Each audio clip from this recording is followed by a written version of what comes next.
Hey guys, it's Mikachu here and I'm back with another video. First I want to say Happy Easter, because it's Easter today obviously, if you're watching it the day it came out.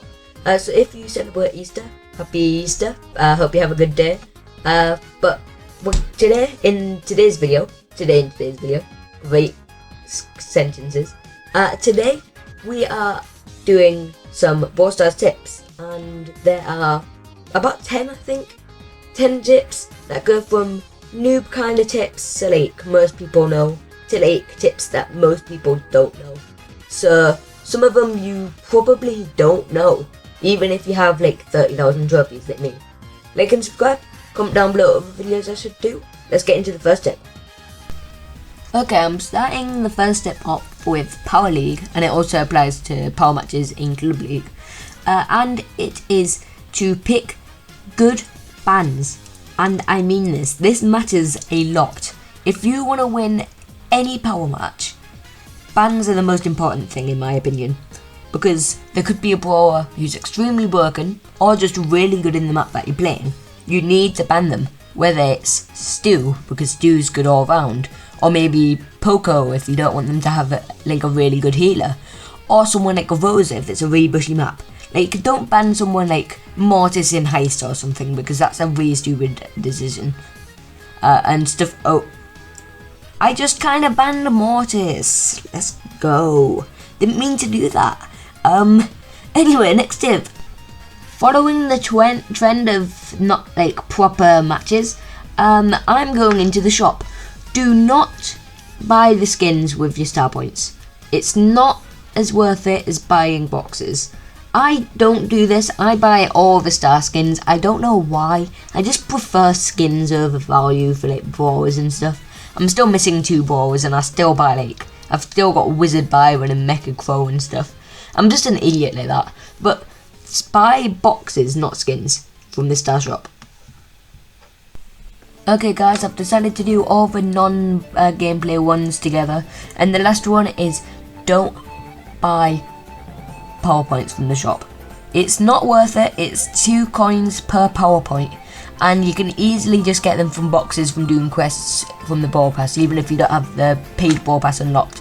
It's much better to do it like this, and it will save you a lot of gold in the long run that you could have used to upgrade the balls.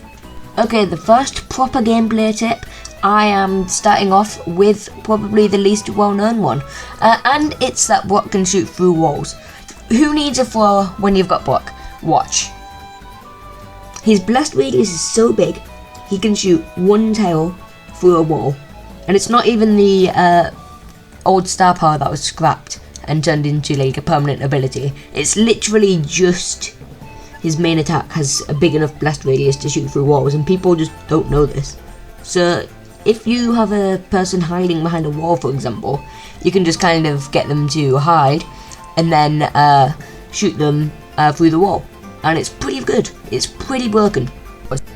The next one may sound obvious, but if you're under around 20k trophies, I'm probably guessing that you do not follow this tip.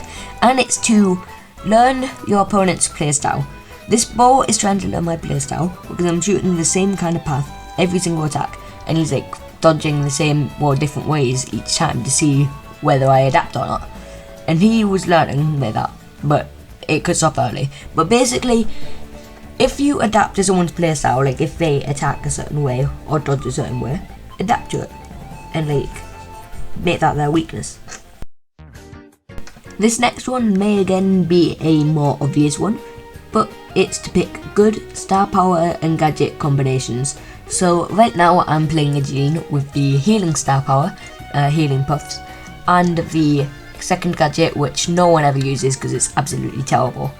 And it's just much better to use the second gadget, to not use these together in Showdown, especially because the healing star power literally does nothing in Showdown, and the second gadget, people say does nothing. It does like 1,000 damage per gadget, which you can just do in a main attack. So like, there's no point using it. Meanwhile, you could use a Gale who's using the Twister gadget and the slow star power, and these are a good combo because it stops any tank or any like assassin type brawler, like maybe an Edgar. So if they try to jump on you, use the twister, so they can't actually attack you because they'll just start bouncing. And then use the slow star power from your main attack to like stop them from running away, and you can kill them. It's really, really easy. Oh wait, I lose this match, but you know, it's the tips. It's not how you use the tips. It's just giving the tips that helps. You know, I may not be a good player, but I'm giving you good tips, so that's all that matters. Okay, the next one may again sound super obvious, but it's to get all your balls to the same amount of trophies roughly. My area is around 550 to 700 trophies, and I try to get every single baller into that area, unless it's a few exceptions which either are slightly under or slightly higher, whether they're like my least favourite or favourite brawlers. If you do not do this, you could have brawlers on like 200 instead of 500, for example, where you're getting star points for each season reset, you're getting much more trophies, you're getting more rewards from the trophy road, you're getting much more. But if you hold back, you're stopping yourself from getting these rewards. So just getting every single ball there is a good place to start. And it also stops you from getting like El Primo to like 1,600 trophies for no reason. Because what's the point of that? If you have a ball with 100 trophies and you have a ball with 1,000, that's really dumb. You need to get all the balls up before you push that high, ideally. This next one was a simple one, highly requested by my club, and it's to heal your teammates with Byron Super. Byron is extremely versatile and extremely good, but his super is best on defense. And what is this tick doing? But anyway, his super is so much better on defense, he just died, than it is on offense, and it's much better to play it as a defensive gadget to help your team when they're getting low than to just throw it out. The only time you want to use it on the enemies is say like a Primo's on like 1,500 health with 10 gems. That's like the only situation I could see you using it, like on enemies rather than teammates. If you already knew the block one, this is probably one you don't know, and it's that if you're at the bottom of the screen and the person's like at the very top of your screen, they probably can't see you because the top people can't see as far down as the bottom people can see up. It's a bit complicated, but if you could see what I was doing there, switching between up and down, it shows the top person can see slightly less down than the person down can see slightly further up. So, if you're playing someone like Piper, you want to be at the bottom of a showdown map, for example, and you want to be aiming up for your enemies rather than the other way around, because this will save you a lot of like trouble, because most of the time they won't be able to see you if they're at the very top, and I mean the very top, like you can hardly see them. This next one may again be a pretty obvious one, but it's one of the most important tips in the game, and it's that many brawlers with knockback abilities can stop certain supers or attacks, like Frank, Nani, Meg, just to name a few. Their supers can all be stopped by a Shelly super, by anything that knocks back, like literally anything. And this frankly can be one of the main things you need to know about Brawl Stars, because if, for example, there's a Frank who's gonna super you, if you have someone who knockbacks, like maybe even BB's home run, main attack, anything that knocks back, it can be the game changer.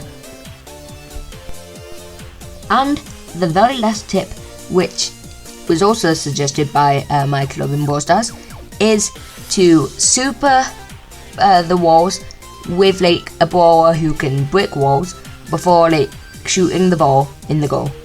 You can probably see what I mean by what I was just doing, how you kick the ball and just before it hits a wall, you super it, so the walls get destroyed and it goes in. There's no way they can stop this unless they stood behind the wall, and they literally can't stop you from supering it unless they do something like what I was talking about in the last tip, where you can cancel a super.